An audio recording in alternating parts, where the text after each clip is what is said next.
Bismillahirrahmanirrahim. Assalamualaikum warahmatullahi wabarakatuh. Alhamdulillahil akbar alladzi khalaqal kauna wa dabbar walladzi anzalal qur'anal karima fihi al-'izatu wal 'ibar walladzi qala fi suratil kautsar inna a'tainakal kautsar fashalli li rabbika wanhar inna syani'aka huwal abtar. Asyhadu an la ilaha illallah wahdahu la syarikalah jalla 'anil syabihi wal mathili wal kuf'i wan nadhir wa asyhadu anna Muhammadan abduhu wa rasuluh wa safiyyuhu wa khaliluhu wa akhiratuhu min khalqihi wa aminuhu ala wahyihi arsalahu rabbuhu rahmatan lil alamin wa hujjatan 'alal 'ibadi ajma'in fahadallahu bihi ta'ala minad dhalalah wa bassara bihi minal jahalah wa kaththara bihi ba'dal qillah wa aghna bihi ba'dal 'ailah. Wassalawatullahi alaihi wa ala alihi at-tayyibin wa ashabihil ghurril mayamin mattasalat 'ainun binadhar wa wa'at udhunun bi khabar wa sallama tasliman katsira. Allahumma 'allimna ma yanfa'una wanfa'na bima 'allamtana rabbana zidna 'ilma. Allahumma a'inna ala dzikrika wa syukrika wa husni ibadatik. Allahumma inna nas'aluka fahman nabiyyin wa hifdzal mursalin wa ilhamal malaikatil muqarrabin amin ya rabbal alamin. Hadirin hadirat jamaah salat maghrib yang dimuliakan Allah, marilah kita senantiasa meningkatkan serta memperbaharui rasa syukur kepada Allah Azza wa Jalla atas limpahan karunia yang tiada terhingga, khususnya kita bersyukur atas nikmat Islam, nikmat iman, nikmat sehat wal afiat. Salawat berinsalam tak lupa kita panjatkan kepada insan mulia yang menjadi pedoman hidup kita, Nabi besar Muhammad sallallahu alaihi wasallam, dan juga kepada keluarganya, sahabatnya, tabi'in dan seluruh pengikutnya yang istiqomah berqudwah kepada beliau hingga hari kiamat kelak. Jamaah yang dimuliakan Allah, sebagaimana tadi disampaikan bahwa pada malam hari ini sejatinya yang terjadwal adalah beliau Ustadz Rafiq Jauhari hafizahullah. Tapi karena beliau berhalangan, saya sebagai murid beliau diminta untuk menggantikan jadwal beliau pada malam hari ini. Kalau beliau menggunakan kitab Umdatul Ahkam, ya, kitab Umdatul Ahkam yang mungkin kajiannya berseri, rutin, berurutan. Pada malam hari ini lebih ke kajian tematik, Pak ya. Kajian tematik, tafsir, tadabbur ya. Kita mengkaji tafsir Al-Qur'an sekaligus mentadabburinya. Insyaallah malam hari ini kita akan membahas satu ayat ya. Mudah-mudahan meski hanya satu ayat yang kita kaji dalam satu kali majelis, tetap bisa mendapatkan manfaatnya, tetap bisa menjadi bekal ya, ilmu yang bermanfaat bagi kita semua. Adapun ayat yang akan kita kaji yakni surah Al-A'raf, surat yang ke-7 ayat 200 yang diambil dari kitab At-Tafsir wal Bayan li Ahkamil Quran karya Syekh Abdul Aziz bin Marzuq At-Tarifi. Abdul Aziz bin Marzuq At-Tarifi. Nah, ini bagian daripada kitab tafsir ahkam juga ya. Ada nuansa fikihnya tapi lebih dekat ke tazkiyatun nafas untuk ayat yang kita kaji pada malam hari ini. Allah Subhanahu wa taala berfirman, wa imma yanzaghannaka minasyaitani nazghun fasta'idz billah. A'udzubillahi minasyaitonir rajim. Wa imma yanzaghannaka minasyaitani nazghun fasta'idz billah innahu samii'un 'alim. Yang artinya, dan apabila kamu merasakan gangguan dari setan, fasta'idz billah, maka bacalah ta'awudz atau isti'adzah. A'udzubillahi minasyaitonir rajim. Innahu samii'un 'alim. Karena sesungguhnya Allah adalah zat yang maha mendengar dan maha mengetahui. Surat Al-A'raf ayat yang ke-200. Disebutkan oleh Syekh At-Tarifi ya, dalam kitab At-Tafsir wal Bayan ini, fi hadhil ayat, di dalam ayat ini masru'iyatul isti'adzah. Disyariatkan bagi kita membaca ta'awudz atau isti'adzah ketika ingda wurudis syaitan alal insani bi khataratis su. Ketika seseorang itu merasakan gangguan setan, merasakan kehadiran setan dengan apa? Khotaratus su, pikiran-pikiran yang buruk. Jadi kalau kita terlalu mencemaskan sesuatu, mengkhawatirkan sesuatu, pikirannya negative thinking, nah itu bagian daripada godaan setan. Dan disyariatkan bagi kita untuk membaca ta'awud. Au dukhulil insani amakina yaglibu 'alaiha syaitan, atau ketika seseorang itu memasuki tempat-tempat yang pada umumnya dikuasai oleh setan. Ka'amakinil qadari wan najasi, seperti tempat yang kotor, tempat yang najis. Ya. Awil khalawatil muhisyah wal biqa'il mughfirah allati yaglibu 'ala dhann wurudul jinni wasyayatini ilaiha, atau tempat-tempat yang sepi atau tempat-tempat yang memang secara umum itu bukan tempatnya manusia. Ya, seperti itu. Walau lam yarid dalilun fi khassati dzalika, meskipun tidak ada dalil khususnya. Ya, tidak ada dalil khusus untuk membaca isti'adzah, tetapi kita menggunakan dalil umum. Kapan kita disyariatkan membaca isti'adzah? Pertama, di saat kita merasakan gangguan setan berupa pikiran yang buruk, atau memasuki tempat-tempat yang kotor, atau memasuki tempat-tempat yang sepi, yang bukan tempat huniannya manusia. Seperti misalkan ya tempat kotor apa? Toilet, tempat pembuangan sampah, kemudian tempat-tempat yang sepi ketika kita memasuki hutan belantara, ya, atau ketika kita mendaki gunung, ya, itu bukan tempatnya manusia sebenarnya. Begitupun ketika kita safar singgah di sebuah tempat, entah itu penginapan semacam motel, hotel, atau wisma, ya, kita dianjurkan membaca ta'awudz. Ada khusus ya. A'udzu bikalimatillahi tammat min syarri ma khalaq. A'udzu bikalimatillahi tammati min syarri ma khalaq. Ini dianjurkan bagi kita untuk senantiasa memohon perlindungan kepada Allah, ya, khususnya ketika kita sedang bersafar memasuki sebuah daerah yang kita orang asing di tempat itu. Kemudian beliau, Syekh Abdul Aziz At-Tharifi, menyebutkan mawadhi'ul isti'adzah, ada banyak.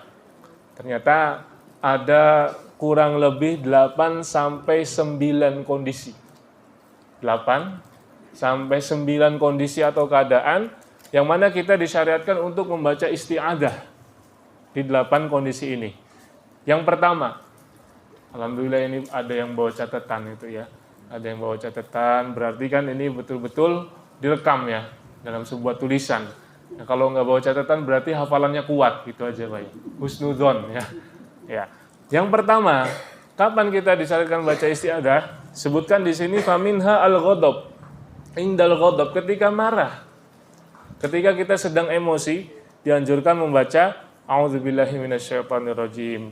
Kama qala Nabi sallallahu alaihi wasallam lil ghadib, sebagaimana Rasulullah pernah bersabda, ketika ada orang yang marah, Rasulullah berkata, "Inni la alamu kalimatan." Sesungguhnya aku mengetahui sebuah kalimat, lau qalaha, kalaulah dia yang sedang marah itu membaca kalimat ini, zahaba anhu ma yajid, emosinya akan hilang, marahnya akan mereda. Lau qala a'udzubillahi minasyaitan, zahaba anhu ma yajid, seandainya sekiranya dia membaca a'udzubillahi minasyaitan, maka emosinya akan hilang. Ini kata Nabi SAW. Dan memang yang namanya marah itu datangnya dari setan. Maka di antara tips supaya mereda marah, selain kita membaca ta'awudz, adalah kita mengambil air wudhu. Ya. Karena setan itu dari api, maka dipadamkan dengan air. Marah dari setan, setan dibuat dari api, dan api dikalahkan dengan air. Dan air yang dianjurkan adalah kita berwudu. Kemudian ada tips-tips yang lain, ya, yang disampaikan oleh Syekh Ibnu Qudamah Al-Maqdisi rahimahullah dalam kitab Mukhtasar Minhajul Qasidin. Ada beberapa tips supaya kita tidak meledak-ledak. Kalau marah itu tidak meluap-luap. Karena marah itu dalam sebuah pepatah disebutkan al-ghadabu awaluhu junun wa akhiruhu nadamun. Al-ghadabu awwaluhu junun wa akhiruhu nadamun. Yang namanya marah itu permulaannya adalah kegilaan, akhirannya adalah penyesalan. Orang kalau marah, akal sehatnya nggak berfungsi. Kadang seperti itu. Kalau dia nggak bisa mengendalikan emosi, kadang terucap kata-kata yang kotor, kata-kata yang keji, atau mungkin apa yang ada di depan matanya dilempar. Ini ketika emosinya tidak bisa dikendalikan. Ya kan? Makanya disebutkan dalam kitab Mukhtasar Minhajul Qasidin, sesungguhnya setan itu bermain-main dengan orang yang temperamental sebagaimana anak kecil bermain kelereng. Jadi kelerengnya setan atau bolanya setan itu adalah orang yang emosian. Siapa Pak yang di sini emosian, ada nggak? Ngerasa nggak kalau dikit-dikit marah, dikit-dikit marah? Hati-hati, berarti setan sayang sama orang kayak gitu tuh. Iya, orang yang paling disenangi oleh setan adalah orang yang emosian. Kenapa? Karena tadi disebutkan mainannya setan sebagaimana anak kecil suka bermain kelereng, suka main bola-bolaan, bal-balan gitu ya. Nah itulah setan suka bermain-main dengan orang yang emosian, yang temperamental. Maka di antara tips yang beliau sampaikan dalam kitab Mukhtasar Minhajul Qasidin, kalau posisi marahnya sedang berdiri, hendaklah dia duduk. Kalau duduk berarti rebahan.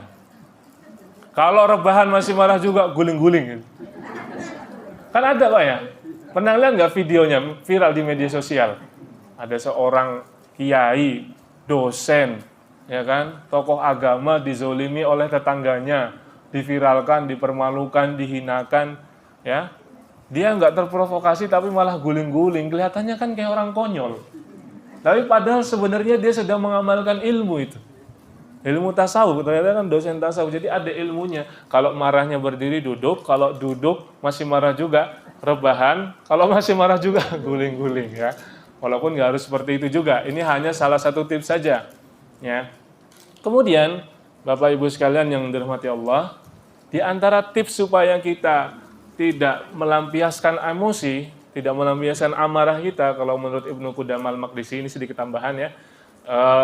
Beliau mengatakan, sebelum marah, hendaklah seseorang itu melihat cermin atau membayangkan. Kira-kira ibu kalau marah tambah cantik apa tambah serem? Ya bapak-bapak kalau misalkan marah tambah ganteng, berkarisma atau medeni Pak? Nah, mukanya aja, dia sendiri aja nggak mau ngeliat wajahnya ya, kalau pas lagi marah. Nah jadi itu salah satu tipsnya. Nah kemudian tentu saja kita ya membaca istighfar, membaca ta'awudz. Ini yang pertama, kapan kita disyaratkan membaca isti'adzah, yaitu ketika sedang marah. A'udzubillahi minasyaitonirrajim. Kemudian yang kedua, al-hulumu. Kapan kita baca isti'adzah, yaitu ketika kita mimpi buruk. Sebagaimana disebutkan oleh Nabi SAW, al-hulumu minasyaiton, mimpi buruk itu datangnya dari syaitan. Fa'idha, maka apabila halama ahadukum, salah seorang di antara kalian mimpi, huluman yakhafuhu, mimpi yang dia takuti. Falyabsuq an yasarihi, hendaklah dia meludah ke arah kiri. Wal yata'awwadz billahi min syarriha, dan hendaklah dia ta'awudz, membaca isti'adzah dari keburukan mimpi tersebut. Jangan diceritakan. Adabnya seperti itu. Kalau kita mimpi buruk, jangan diceritakan. Begitu kita tersadar, langsung baca ta'awudz. A'udzubillahi minasyaitonirrajim, dan meludah ke arah kiri, bukan ludah yang kemudian diambil dari kerongkongan paling dalam. Meludah ringan begitu ya Pak ya. Sekedar untuk formalitas ke kiri 3 kali, ya kan? Dan dipastikan nggak ada pasangannya di sampingnya. Jangan kemudian malah kesempatan ini. Ada istrinya di samping, mungkin lagi kesel. Ini yang menyebabkan saya mimpi buruk. Langsung ludahnya pun diambil dari kerongkongan paling dalam, dikokang dulu, kokok gitu. Enggak seperti itu, ya. Yang penting apa? Ta'awudznya. Kita membaca isti'adzah. A'udzubillahi minasyaitonirrajim. Ya, seperti itu. Karena memang para ulama menjelaskan mimpi itu sumbernya dari 3. Dari 3 hal. Yang pertama, mimpi bisa dari Allah. Yang kedua, mimpi bisa dari setan. Yang ketiga, mimpi bisa dari psikis kita sendiri, jiwa kita sendiri. Mimpi yang dari Allah itu mimpinya orang beriman. ru'ya as-salihah. Mimpinya orang beriman di akhir zaman itu sebagian dari kenabian. Wahyu sudah terputus, tidak ada nabi dan rasul setelah Nabi Muhammad SAW. Nggak ada. Tetapi Allah bisa memberikan ilham, bisa memberikan petunjuk, isyarat kepada hamba-hambanya yang terpilih, yaitu mereka-mereka yang soleh. Maka mimpinya orang soleh itu sebagian daripada wahyu. Tapi jangan ngaku-ngaku soleh, Pak ya. Karena ciri orang soleh itu nggak ngaku dirinya soleh. Ya, di antara ciri orang soleh seperti itu. Makanya kriterianya ketat. Ar-ru'ya as-solihah yang disebutkan juz'un minan nubuwah, mimpinya orang soleh, mimpi yang benar, mimpinya orang beriman yang sebagian dari kenabian, itu kriterianya ketat. Pertama, orangnya kalau mau tidur bersuci dulu. Pasti dia bersuci. Kenapa? Orang yang tidur dalam kondisi ya dia sudah suci dari hadas kecil atau hadas besar, hadas asghar atau hadas akbar, dia berwudu ya, maka didoakan oleh para malaikat. Itu benefitnya, keuntungan kalau kita berwudu sebelum tidur, kita didoakan oleh para malaikat, didoakan ampunan, enak. Tidur 5 jam atau mungkin lebih ya, kita bangun-bangun dosanya sudah berguguran. Ini yang pertama, dia harus senantiasa menjaga kesuciannya sebelum tertidur. Kemudian yang kedua, baca wirid. Coba doa sebelum tidur yang biasa dibaca apa Pak kalau boleh tahu? Bismika Allahumma ahya wa. Padahal kan banyak. Wirid itu bukan cuma itu. Ya. Wiridnya bukan cuma bismika Allahumma ahya wa amut, itu anak PAUD juga bisa Pak ya. Ada lafaz yang cukup panjang, Allahumma inni aslamtu nafsi ilaika wa wajjahtu wajhi ilaika wa fawwadtu amri ilaika ya raghbatan wa rahmatan minka la malja'a wa la manja minka illa ilaika amantu bi kitabikal ladzi anzalta wa bi nabiyyikal ladzi arsalta. Cukup panjang. Tambah lagi qul huwallahu ahad ya, al-ikhlas. Baca paling tidak 10 kali, membaca ayat kursi. Dia rajin membaca wiridnya. Selain bersuci, dia baca wirid yang cukup panjang. Nah, ini mungkin masih bisa diusahakan. Yang ketiga, syarat seseorang itu mimpinya benar dari Allah Subhanahu wa taala, sehari-harinya tidak pernah berdusta. Nggak pernah bohong. Mungkin ini masih bisa diusahakan apa? Bersuci, kemudian baca wirid, kemudian tidak berdusta dalam perkataannya di kehidupan sehari-hari. Yang keempat mungkin agak sulit. Kenapa? Tidak pernah ghibah. Nah, ibu-ibu langsung, wah pantangan banget ini. Ya soalnya ibu-ibu kalau ketemu satu orang saja temennya, itu langsung proses transfer data. Iya Bu ya. Semakin pelan suaranya, semakin valid infonya. Kan begitu. Dan biasanya ghibah itu diawali dengan sebuah muqaddimah. Udah tahu belum? Nah itu. Jadi kalau udah kalimatnya seperti itu biasanya muqaddimah ghibah. Kadang kita nggak sengaja. Makanya kalau kita nggak sengaja ghibah, kok keceplosan, doakan orang yang kita ghibahi. Allahumma gfirli walahu. Ya. Kata Imam Hasan al-Basri, kafaratul ghibah, dosa ghibah itu bisa ditebus. Ya. Dengan apa? Mendoakan orang yang kita ghibahi. Allahumma gfirli walahu. Kalau yang kita gibahi laki-laki. Allahumma gfirli walaha. Kalau yang kita gibahi perempuan. Jadi syaratnya ketat. Nggak sembarang orang kemudian mengaku mimpinya dari Allah. Kemudian yang kedua, sumber mimpi ini bisa dari setan. Karena setan itu terkadang mengganggu. Setan dari golongan jin mengganggu manusia ketika tidurnya. Salah seorang praktisi ruqyah yang pernah saya ikuti kajiannya menjelaskan bahwa di antara gangguan setan kepada manusia di saat sedang tertidur, yaitu mimpinya jatuh dari gedung. Pernah nggak? Mimpi terjatuh dari gedung atau mimpi jatuh dari kendaraan. Random, nggak jelas mimpinya tiba-tiba kayak terjatuh. Nah itu berarti sedang diganggu oleh setan. Ta'awudz. Baca ta'awudz. Kalau mimpi-mimpi yang seperti itu langsung a'udzubillahi minasyaitonirrajim. Adapun yang ketiga, sumber mimpi itu dari jiwa kita sendiri. Kalau kita lagi senang, mimpinya mimpi indah. Kalau kita lagi jengkel, emosi sama seseorang, kadang orang itu masuk dalam mimpi kita, gelut Pak ya. Pernah kayak gitu Pak? Nah, itu bukan dari Allah, bukan dari setan. Emang jiwa kita yang mungkin udah kesetanan gitu ya Pak ya. Alhamdulillah. Ini kondisi kedua di mana kita dianjurkan membaca ta'awudz. Yang ketiga, inda sima'i nahiqil hamir, ketika kita mendengar suara ringkian keledai. Ini jarang sekali ya, kita hidupnya bukan di Arab atau di wilayah yang biasa mempekerjakan keledai untuk angkat-angkat barang. Ya, kita sudah lebih modern ya seperti itu. Kama qala sallallahu alaihi wasallam, idza sami'tum nahiqal himar fata'awadzu billahi minasyaiton fa innahu ra'a syaitonan. Kalau kalian mendengar ringkian ya, suara ringkian keledai, maka bacalah ta'awudz ya, maka bacalah a'udzubillahi minasyaiton, karena dia sedang melihat setan. Hewan-hewan itu bisa melihat setan. Atau kita mendengar suara hewan yang tidak lazim, nggak umum ini, tiba-tiba kok dia bersuara, berkokok atau menggonggong, nggak umum gitu. Ini bisa dikiaskan seperti itu ya. Kalau kita jarang menggunakan jasa atau tenaganya keledai ya, mungkin kita bisa kiaskan dengan hewan-hewan lain yang bisa melihat setan, yang bersuara secara tidak biasanya, tidak lazim gitu. Dia biasanya nggak bersuara seperti itu, tiba-tiba bersuara. Maka hendaklah kita membaca ta'awudz. A'udzubillahi minasyaitonir rajim. Ini yang ketiga. Karena ini jarang ya terjadi di tengah kita. Nah, kita lanjutkan ke poin yang keempat.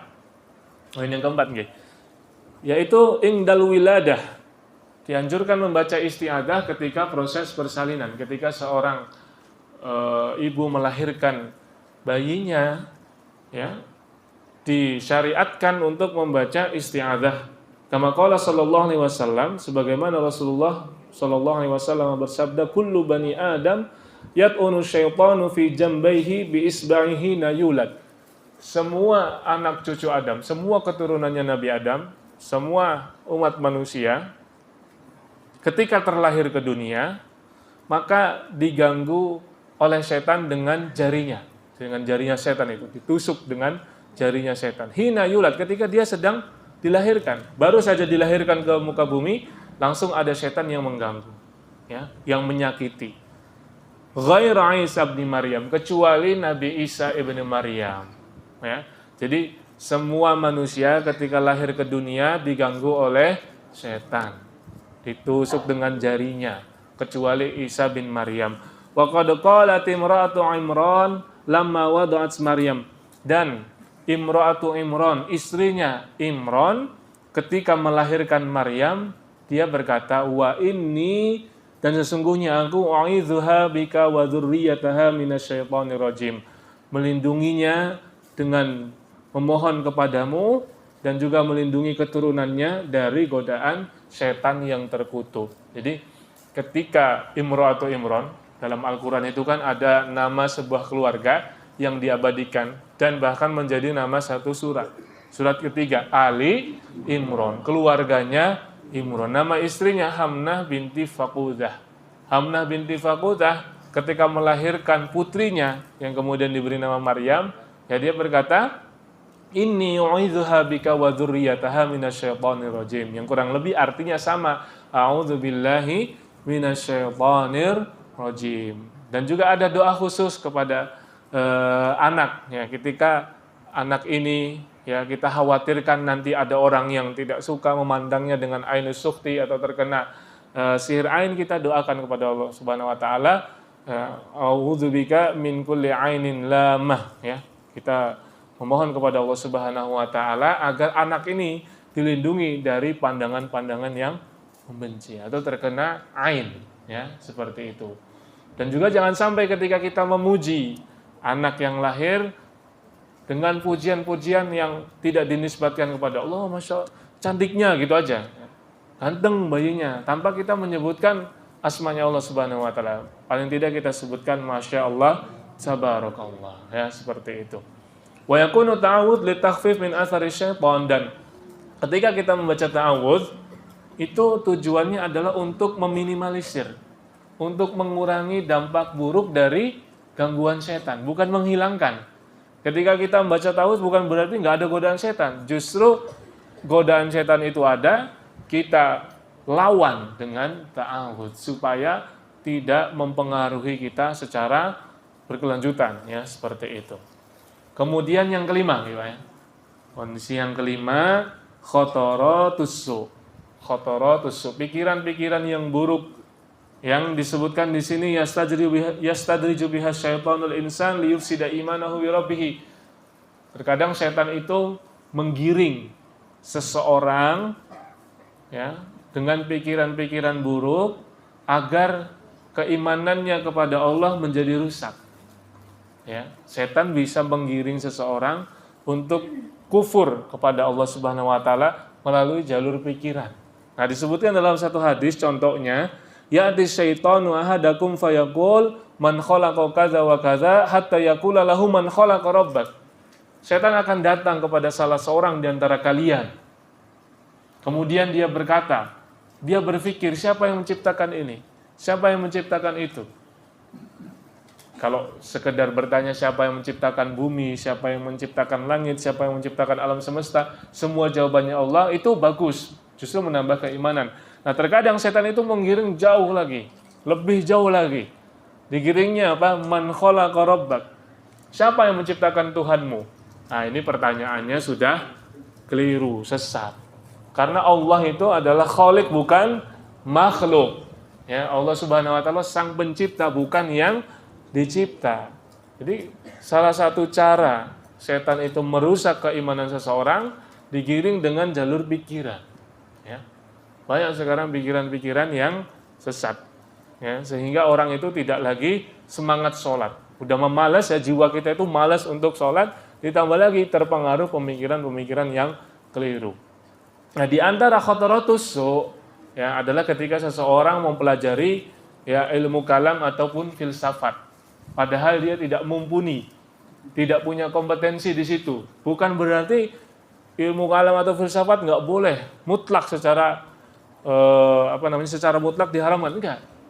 Tapi sebagian orang, ya, yang tidak mempunyai kemampuan untuk masuk ke ranah teologi, kok dipaksakan belajar filsafat, dipaksakan belajar ilmu kalam, nanti nggak kuat sehingga akhirnya dia semakin jauh dari Allah.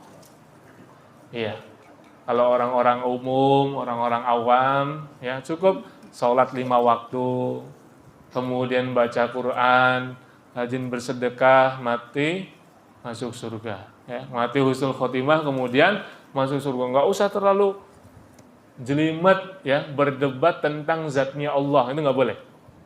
Ketika kita berpikir tentang zatnya Allah, itu menjadi salah satu pintu masuk setan dan membuat jiwa kita menjadi payah.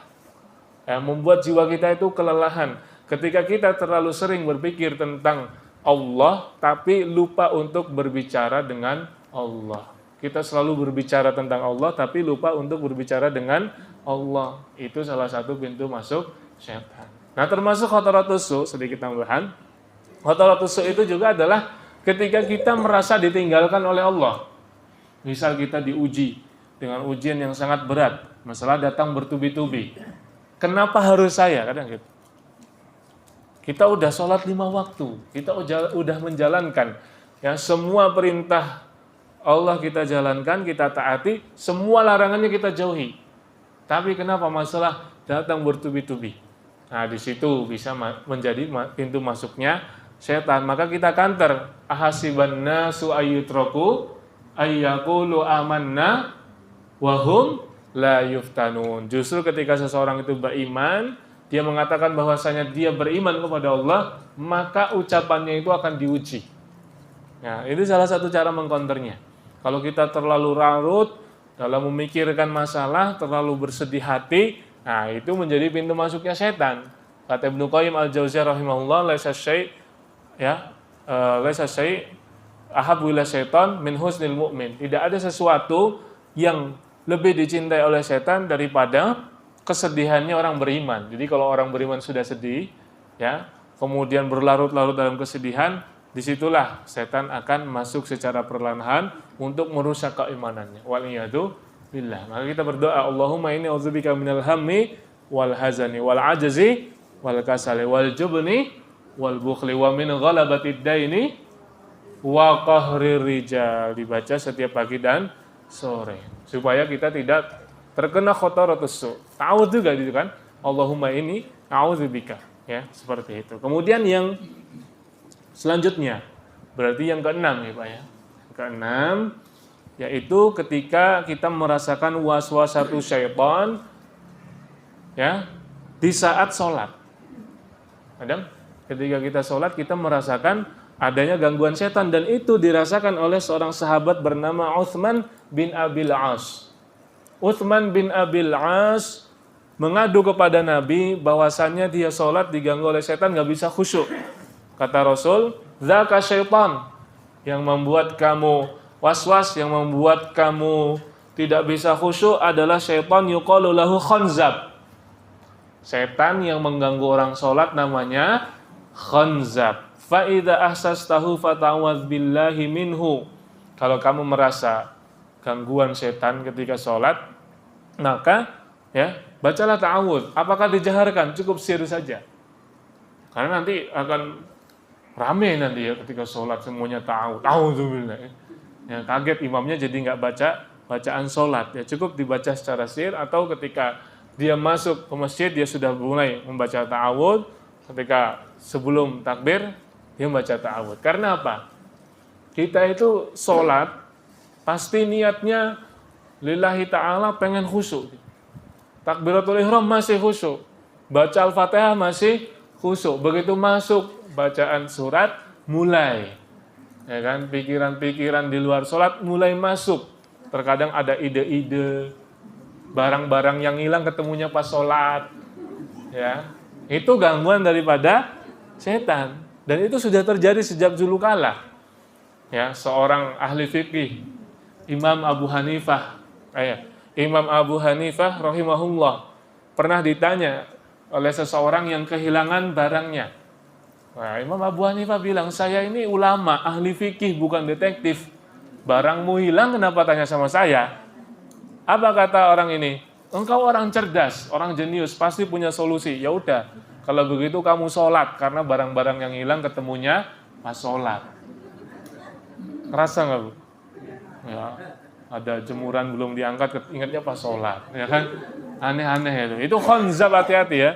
Kalau kita sudah mulai tidak khusyuk ketika sholat, bacalah ta'awudz, tidak perlu dijaharkan, cukup disirkan, ya seperti itu. Kemudian berapa berarti nomor 7. Nomor 7, kapan kita membaca ta'awudz? Sebelum tilawatul Quran.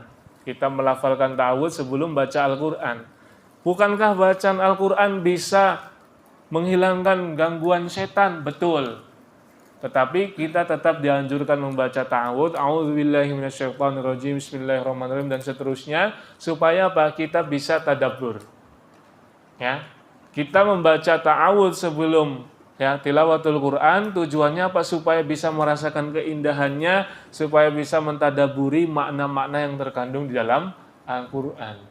Ya, seperti itu. Karena arti daripada tadabbur itu berhenti pada satu ayat, lalu kita membaca tafsirnya, ya, mengkaji hukum-hukumnya, ya, mendapatkan hikmah dan ibrah dari ayat tersebut, yang itu hanya bisa dilakukan dengan melibatkan hati, istihdorul qalbi.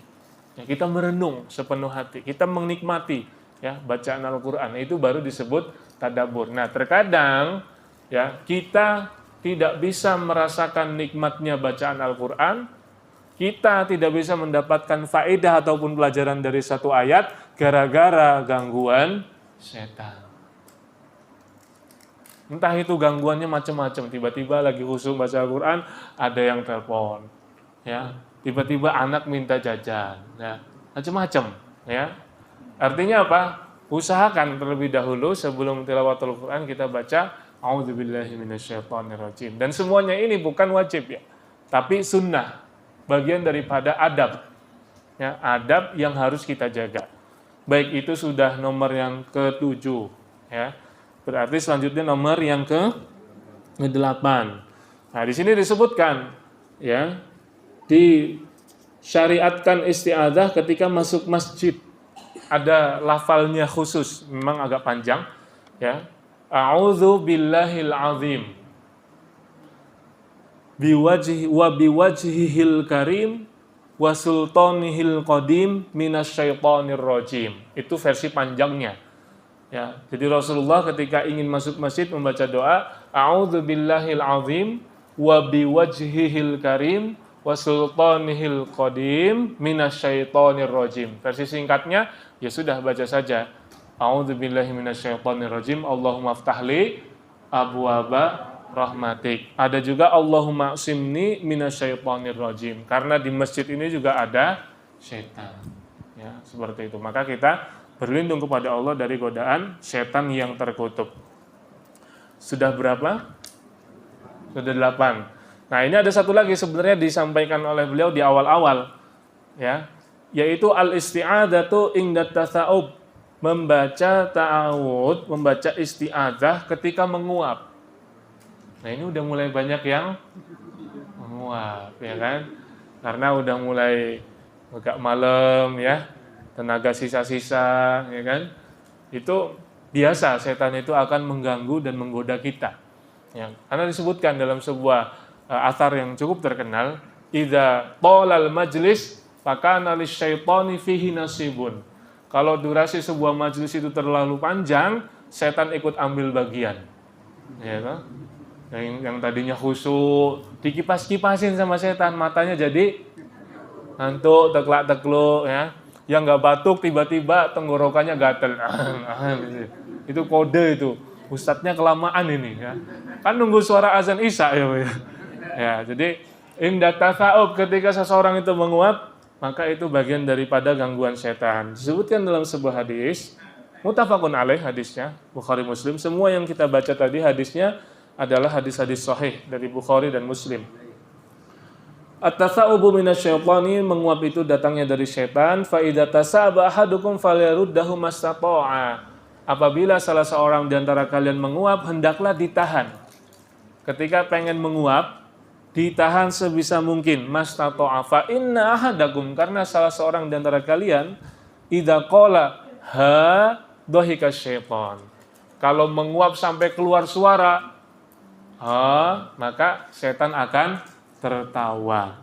Nah, jadi ya memang kondisi tubuh yang lemah, kemudian secara refleks, ya itu kan secara biologis kita ingin menguap, diusahakan sebisa mungkin jangan mulutnya dibiarkan lebar-lebar.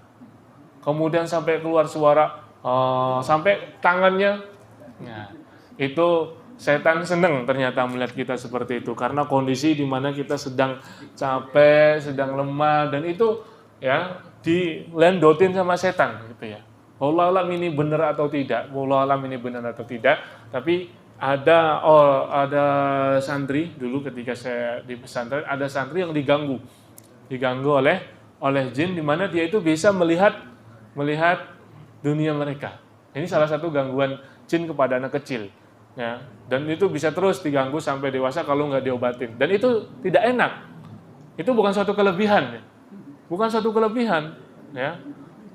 Itu sangat mengganggu. Bahkan dia nanti akan kesulitan membedakan dunia nyata dan dunia gaib.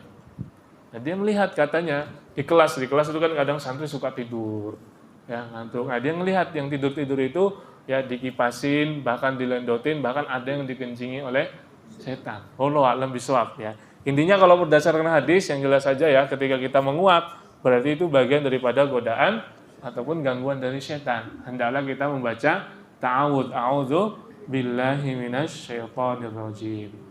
Nah, ini yang ada nasnya. Kurang lebih 8 sampai 9 poin. Ya, Pak ya. 8 atau 9, Pak, jadinya? 9. Tambah satu lagi ya. Ini tambahan bukan dari penulis kitab ini, tambahan dari saya. Ya, tambahan dari saya, mudah-mudahan bermanfaat juga. Kapan kita baca ta'awudz? Sebelum buka HP. Kenapa? Karena saat berselancar di dunia maya, kita akan melihat setan bergentayangan dengan berbagai macam bentuknya. Ya toh? Kalau ibu-ibu gangguannya apa? Bawaannya kalau ngelihat iklan pengen beli. Ya kan? Minimal masuk keranjang dulu. Ya, Bu. Ya, ada seorang suami itu mengeluh, "Aduh, istri saya ini kerja tapi malah bikin saya beban." Kenapa? Kerjanya di mana? Di Shopee. Bagian apa? Bagian check out. Ya. Itu godaan juga itu. ketika kita membeli barang bukan karena kebutuhan, tapi karena jadi korban iklan gitu ya. Hati-hati. Nah, kalau bapak juga sama, hati-hati ya. Godaannya laki-laki itu ada di perempuan. Kadang buka HP, niatnya dengerin ceramah, cari faedah, begitu ya. Tiba-tiba ada iklan, perempuan yang membuka auratnya. Nah, makanya sebelum buka HP baca dulu ta'awudzubillahi minasyaitonirrajim, karena terkadang ada setan yang bergentayangan gitu. Ini makanya disebut juga setan gepeng begitu ya Pak ya. Ya, apalagi perempuan-perempuan sekarang terkadang tabarruj, menonjolkan kecantikan mereka, dan itu menjadi fitnah terbesar bagi kita kaum pria. Dan dosanya laki-laki itu mayoritas di mata. Kalau dosanya perempuan di mulut. Ya, makanya kalau nangis laki-laki nutup mata, perempuan nutup mulutnya. Seakan-akan secara otomatis, secara default menyadari di mana sumber dosanya. Wallahu a'lam bishawab. Mudah-mudahan bermanfaat. Aku qouli hadza, astaghfirullah li wa lakum. Mohon maaf atas segala kesalahan dan kekurangan. Terima kasih atas segala perhatian. Jazakumullah khairan. Assalamualaikum warahmatullahi wabarakatuh.